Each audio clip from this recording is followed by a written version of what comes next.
StudyIQ IAS, अब तैयारी हुई affordable. Hello, namaskar, namaskara, namaskaram, namaskar. My name is Pooja Divedi. Welcome to my class, The Daily Current Affairs, where we will learn about the significant events of the past 24 hours and also how to tackle the UPSC preliminary question. I have come with a fact-packed as well as concept-packed segment today. Before I begin with the class, I would like to inform you about 3 courses, the prelims to interview courses that we have launched from 19th of June onwards. These are live interactive classes that will provide you everything from mains test series to prelims test series, daily current affairs module, daily answer writing practice, weekly test as well as mentorship, and a mains residential program for those students who are going to qualify the UPSC preliminary examination 2024. You will be called to the StudyIQ campus and get help when it comes to the mains preparation as well as the interviews at a later stage. For those of you who are interested in the Hindi batch, you can go for the complete Hindi batch. For those of you who are interested in an English batch, we have a complete English batch. And for those who are okay with Hindi and English, you can go for the hybrid English batch. And we are closing our admission soon, 30th of June. Please avail the discount and take up the seat. To avail the discount, you can use the code PDLIVE to get the course at 29,999 only. Moving on, let's talk about the questions that we have to cover today. Landslides, energy mix of India, Maharaja Ranjit Singh, and many others. These are current based, and first question is with respect to landslides. According to the Landslide Atlas of India, which was published recently by ISRO, okay, consider the following statements. The highest percentage of landslides are reported from the northeast Himalayas. Mizoram recorded the highest number of landslides in the last 25 years. Rudraprayag is the most vulnerable district to landslides in India. How many statements given above is or are correct? The first statement says that the maximum amount of or the number of landslides are reported from northeast Himalayas, which is not correct. The maximum number of landslides are reported from northwest Himalayas. So that makes the first statement to be incorrect. Whenever we read such reports and atlases, sometimes we forget the keywords. And that is why it is important for you to maintain notes in the form of keywords. I will do for you in the daily current affairs in the form of keywords only, so you do not need to get worried. So first statement becomes incorrect. Yes, in the last 25 years, from 1998 to 2022, Mizoram has recorded the highest number of landslides. So second statement becomes correct. Third, Rudraprayag from Uttarakhand is the most vulnerable district to landslides in India. That is also correct. So 2 and 3 are correct. First is not correct. 2 only will be the correct answer. Why have I asked you this question? Because yesterday in the districts of Kullu and Mandi of Himachal Pradesh, due to landslides, many tourists were stuck in the highways, and that is why this question has been asked. Landslides can be called as a natural disaster, and that occurs mainly in the mountainous region because of the lithology and the terrain of that, where the conducive conditions of soil, rocks, geology and slope are there. And this landslide can be defined as a sudden movement of rocks, boulders, earth or debris down a slope. Okay, so I hope the definition is clear. In the mountainous region, as India is filled with mountainous region, landslides occur all of a sudden, and recently it has been caused by more so anthropogenic activities. We have natural causes such as heavy rainfall, earthquake, snow melting and even undercutting of slopes due to flooding. When flooding occurs, it can swoop away certain parts of land that makes the upper part of the land to come down as landslides. Anthropogenic activities include excavation and dumping of waste, cutting of hills and trees, excessive infrastructural activities and overgrazing by cattle as well, which makes the soil loose. The factors which are actually responsible for a place to be a landslide prone place includes lithology, the kind of rocks that are present there, what are the geological structure, how many faults, hill slopes and drainage occurs there, geomorphology, land use and land cover, which amount of land is sustainably developed and which amount of land is not being used sustainably, soil texture and depth as well as weathering of rocks. So these could be asked in your prelims question, which factors are responsible or how many of the above given factors are responsible for landslides. So you have to remember them. Okay, so this is the kind of help that I will give you here, apart from the daily news, but also how to and what to read. Okay, moving on. ISRO's National Remote Sensing Center from Hyderabad developed the landslide atlas of India. And you can see in northwest Himalayan region, northeast Himalayas, and in Western Ghats, we register a lot of landslides. Let's go to the data.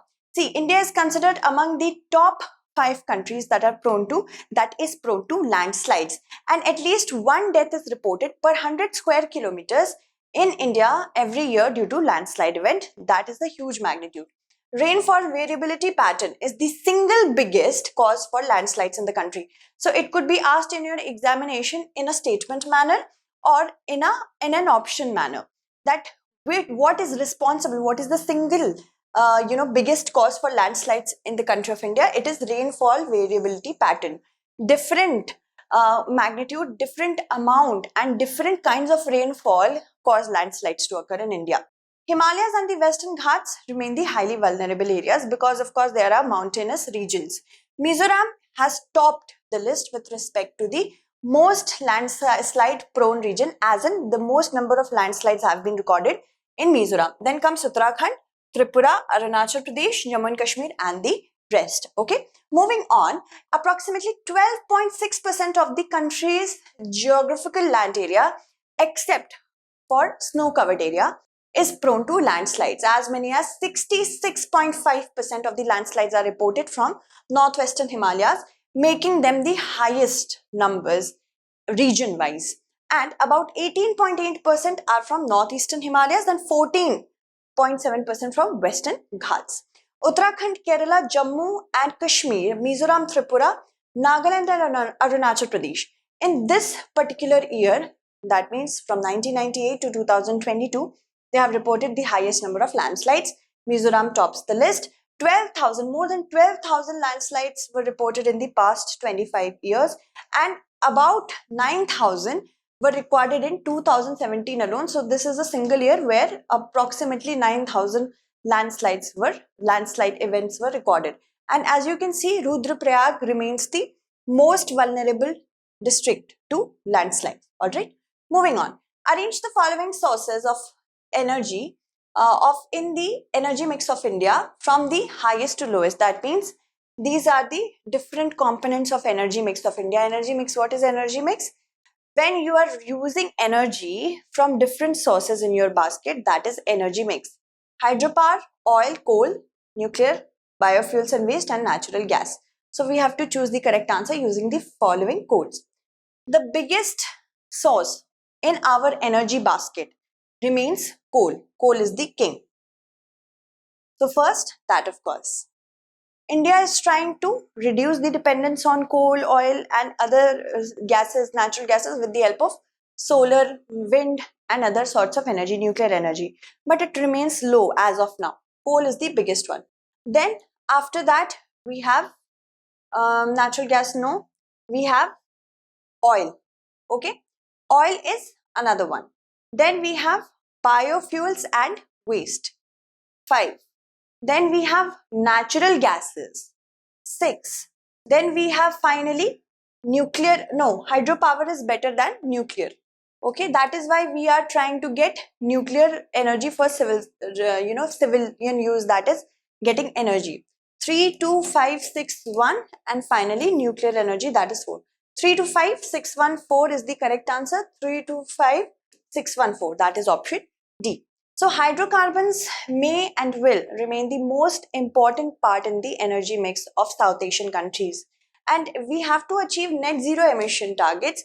That is why we are peaking by using as much as coal for economic development as possible right now. So this is a graph that is going to show us the energy basket of India. Coal is first, then we have oil, then biofuels and waste, then natural gas, then wind, solar, energy, etc. Then after that we have nuclear energy, and after that the rest. Maharaja Ranjit Singh signed a deal with whom of the following to restore Shah Shuja to the Afghan throne in Kabul? Lord Dalhousie, Lord Cornwallis, Lord Hardinge I, or Lord Auckland? Now, whenever it comes to Afghanistan, you have to remember Auckland's folly. So it was Lord Auckland when he could not win Afghanistan. 27th June 1839, that is today, was the day when Maharaja Ranjit Singh breathed his last. And that is why we have covered this question. He was the mighty leader of the Sikh group. He had his headquarters in Amritsar of Lahore. His reign spanned from Kashmir to Peshawar. And he became the Maharaja at the age of 21 when he united certain fringe Sikh groups. He was also known as the Sher of Punjab, Sher Punjab. He was born on November 13th, 1870 at Gujranwala in Punjab, now that is in Pakistan. He contracted smallpox infection as a child that rendered his left eye to be blind. He was a skilled martial artist. As a teenager, he fought in many battles alongside his father. He was conferred the title of Maharaja after he united certain fringe groups of Sikhs. He was an epitome of secularism. He engaged in his dynasty with many different groups, Hindus, Muslims, Sikhs of course, and then there were European Christians. He had, even though his army had manpower from various faiths, he was against beef eating and smoking that was sacrosanct in nature. Under his rule, several major townships emerged as major trade centers such as Srinagar, Attock, Peshawar, Bannu, Rawalpindi, Jammu, Gujarat, Sialkot, Kangra, Amritsar and the rest. The mighty Sikh empire under his leadership withstood the onslaught of British East India Company in the early 19th century. But the Anglo-Sikh War, this caused the downfall of the empire of the Sikhs, which made British province of Punjab in 1849 after his death. Moving on. In 1838, he signed a deal with Lord Auckland in order to restore Shah Shuja in in the Kabul region, and the British Army of the Indus entered Afghanistan from the south. In accordance to that agreement, Ranjit Singh's forces crossed the Khyber Pass with triumphant march. With respect to Vande Bharat Express, consider the following statements. These were earlier known as Train 18. It is a high-speed train which is equipped with the indigenously developed Kavach system. Assam is the first northeastern state to operate the Vande Bharat Express. How many statements given above is or are correct? Yes. Launched in 2019, started getting developed in 2018 properly. That is why they are known as Train 18. First is correct. Second, do you think it is correct or not? Although it has the Kavach system installed, the 2.01, but it is not a high-speed train. It is a semi-high-speed train. This is what Prelims does. It creates a lot of illusion with bigger sentences, and you might, under the nervousness, because of the nervousness in the examination hall, could have thought this is correct. So first is correct, second is not.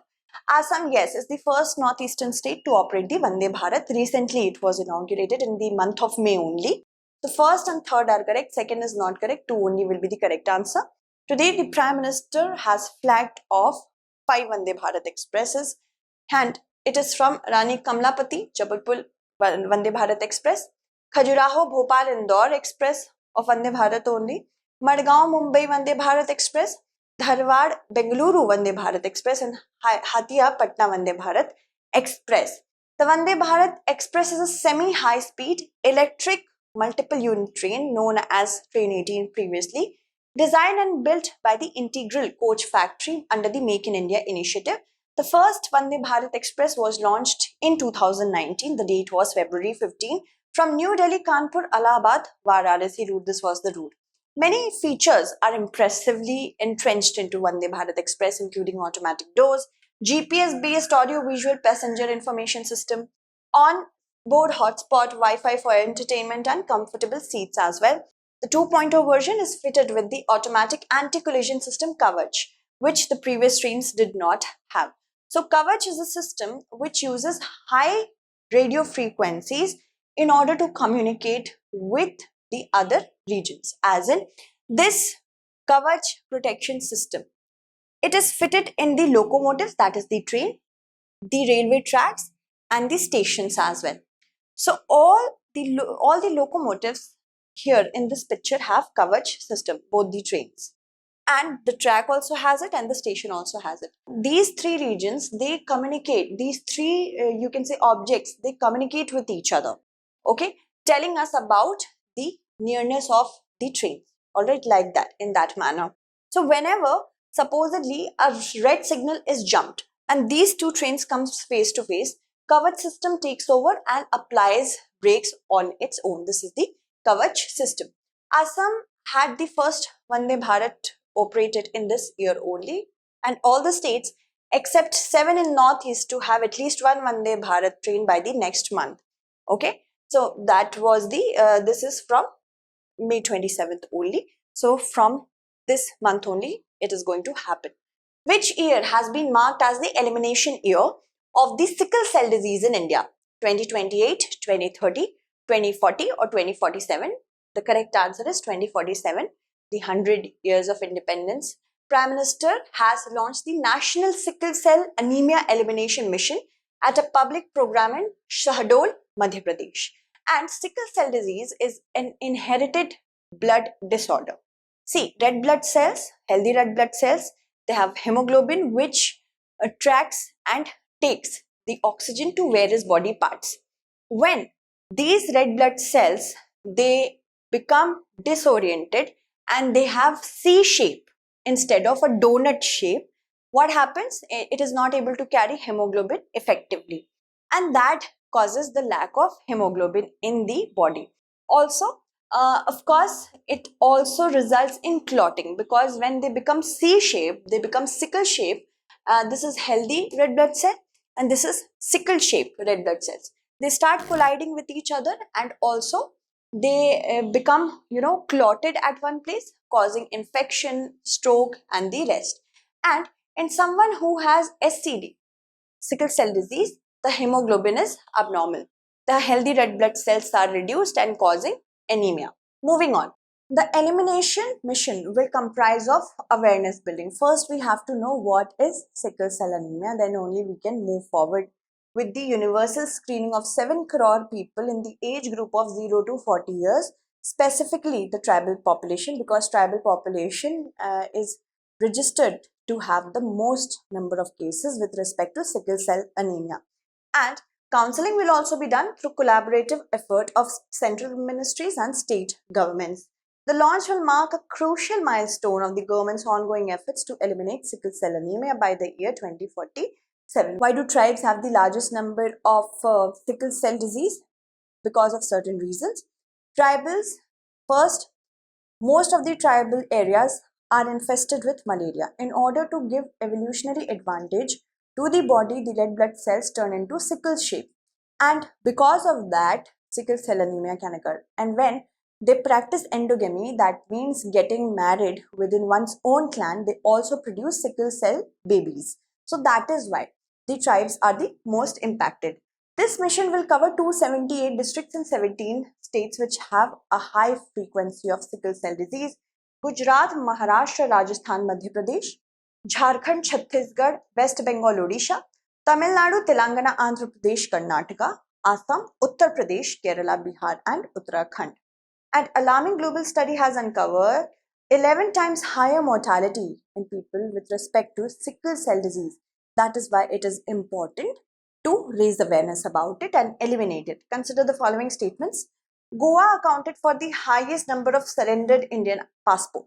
Second statement, Portugal offers those born in Goa before 1961 and to future generations the option of registering as Portuguese citizens. So what do we have to see? Choose the correct answer using the following codes. These are the codes that we have to see.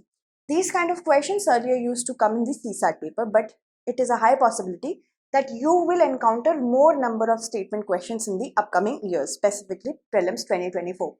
Recently, according to an RTI, Goa has accounted for the highest number of surrendered Indian passport. According to the Indian Citizenship Act of 1955, one cannot have dual citizenship.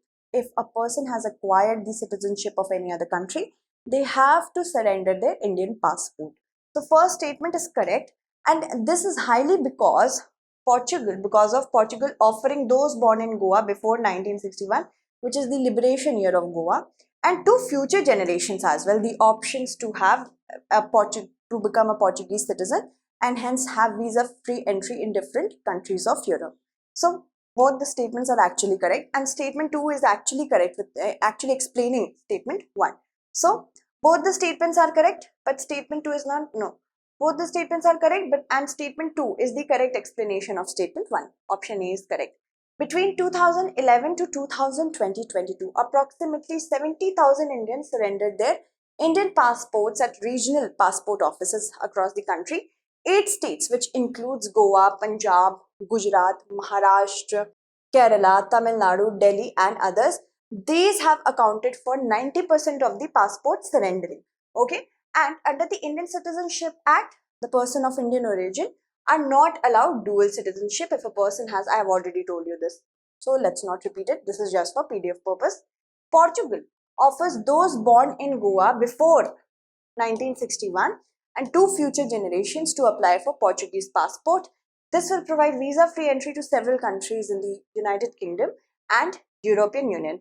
And Portugal was and has been a part of the European Union since 1986, so it's very lucrative for the Goans. With respect to the fifth schedule of the Indian Constitution, consider the following statements. It deals with the management and control of scheduled areas and scheduled tribes in any state, with the exception of 4 states, Assam, Meghalaya, Tripura, and Nagaland. According to Article 339 of the Indian Constitution, the management of scheduled areas and the welfare of scheduled tribes are under the purview of the state government. Which of the statements given above are not correct? Yes, the first statement with respect to fifth schedule. It deals with the management and control of scheduled areas and scheduled tribes with the exception of Assam, Meghalaya, Tripura and Mizoram, not Nagaland. Nagaland is well covered in the fifth schedule. In the sixth schedule, Assam, Meghalaya, Tripura and Mizoram's welfare and management has been given. So first statement is incorrect. And according to Article 339, the management and welfare of the tribal areas and scheduled areas is under the union government and not the state government. So both the statements are incorrect. So these are the kind of things we and our brain misses when we read something just for once or twice.